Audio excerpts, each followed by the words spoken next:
गंग गणपते नमः। आप सभी का आपके अपने चैनल पर बहुत बहुत स्वागत है। आज इस वीडियो में हम प्रणव ओम की महिमा जानेंगे। सूत जी ने ऋषियों से कहा, महर्षियों, प्रनाम है प्रकृति से उत्पन्न संसार रूपी महासागर का। प्रणव इससे पार कराने के लिए नाव है, इसीलिए इस ओमकार को प्रणव की संज्ञा देते हैं। ओमकार अपना जप करने वाले साधकों से कहता है, प्रपंच नहीं है वह तुम लोगों के लिए। अतः इस भाव को लेकर भी ज्ञानी पुरुष ओम को प्रणव नाम से जानते हैं। इसका दूसरा भाव है प्रकर्षण, नयते व युष्मान मोक्षम इति वा प्रणवः, अर्थात यह तुम सबको उपासकों को बलपूर्वक मोक्ष तक पहुंचा देगा। इस अभिप्राय से भी ऋषि मुनि इसे प्रणव कहते हैं। अपना जप करने वाले योगियों के साथ अपने मंत्र की पूजा करने वाले उपासकों के समस्त कर्मों का नाश करके यह उन्हें दिव्य नूतन ज्ञान देता है। इसीलिए भी इसका नाम प्रणव, अर्थात कर्म क्षय पूर्वक नव नूतन ज्ञान देने वाला है। इस माया रहित महेश्वर को ही नव अर्थात नूतन कहते हैं। वे परमात्मा प्रधान रूप से नव अर्थात शुद्ध स्वरूप हैं, इसीलिए प्रणव कहलाते हैं। प्रणव साधक को नव अर्थात नवीन शिव रूप कर देता है, इसीलिए भी विद्वान पुरुष इसे प्रणव के नाम से जानते हैं। अथवा अर्थात प्रमुख रूप से नव दिव्य परमात्मा ज्ञान प्रकट करता है, इसीलिए यह प्रणव है।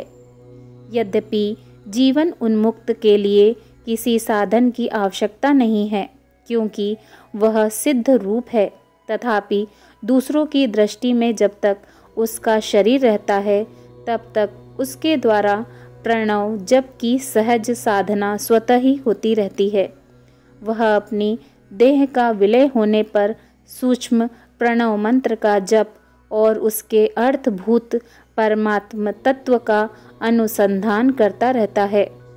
जो अर्थ का अनुसंधान करके केवल मंत्र का जप करता है, उसे निश्चय ही योग की प्राप्ति होती है।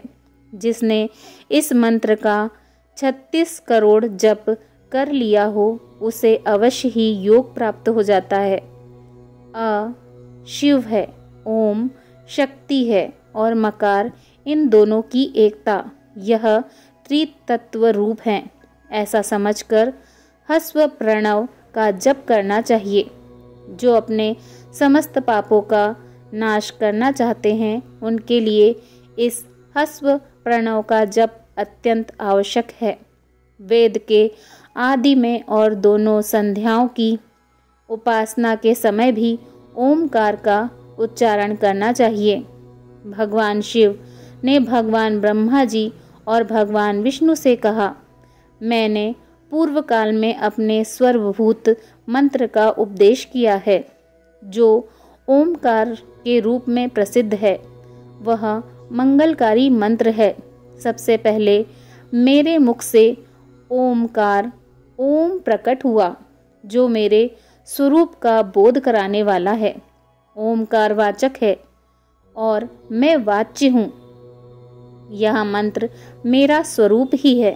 प्रतिदिन ओमकार का निरंतर स्मरण करने से मेरा ही सदा स्मरण होता है।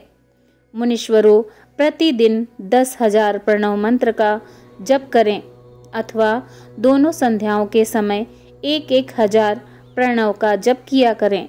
यह क्रम भी शिव पद की प्राप्ति कराने वाला है। ओम इस मंत्र का प्रतिदिन मात्र 1,000 जप करने पर संपूर्ण मनोरथों की सिद्धि होती है।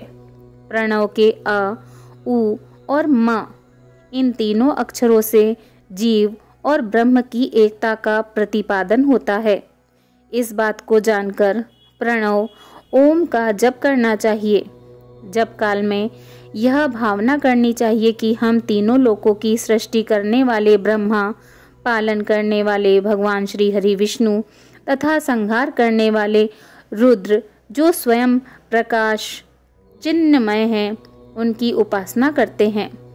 यह ब्रह्म स्वरूप ओमकार हमारी कर्म इंद्रियों और ज्ञानेंद्रियों की वृत्तियों को, मन की वृत्तियों को तथा बुद्धि की वृत्तियों को सदा भोग और मोक्ष प्रदान करने वाले धर्म एवं ज्ञान की ओर प्रेरित करें। प्रणव के इस अर्थ का बुद्धि के द्वारा चिंतन करता हुआ जो इसका जप करता है, वह निश्चय ही ब्रह्म को प्राप्त कर लेता है, अथवा अर्थानुधान के बिना भी प्रणव का नित्य जप करना चाहिए।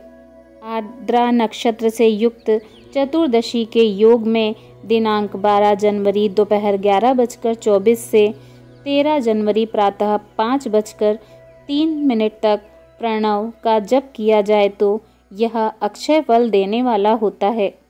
अगर आप सभी को यह जानकारी पसंद आई हो तो प्लीज़ वीडियो को लाइक करें और शेयर करें और मेरे चैनल को सब्सक्राइब करें। धन्यवाद। जय श्री राधे कृष्णा।